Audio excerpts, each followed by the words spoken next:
এই পাঁচটা শর্ত যদি পাওয়া যায় মুহূর্তেই আপনার দোয়া আরশে যে নক করবে। এক নাম্বার শর্ত আকলুল হালাল, হালাল খাওয়া। কি খাওয়া? আমরা দুইটাই খাই, হালালও খাই হারামও খাই। বেশি খাই কোনটা?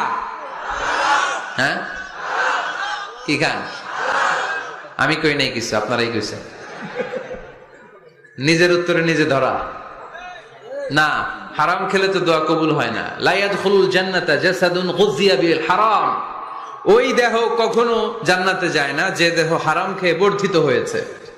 কেন দোয়া কবুল হয় না? মিলিয়ে নেন নিজের জীবনের সাথে, জাস্ট একটু মিলিয়ে নেন, খেয়াল করেন। আকলুল হালাল এক নম্বর শর্ত। ইউর ইনকাম শুড বি হালাল, ইউর ফুড শুড বি হালাল, ইউর ড্রিঙ্কস শুড বি হালাল, ইউর ফ্ল্যাট শুড বি হালাল, your bank balance should be হালাল। চিল্লায় বলেন ঠিক কিনা? এক লোক কাবার চারপাশে শুধু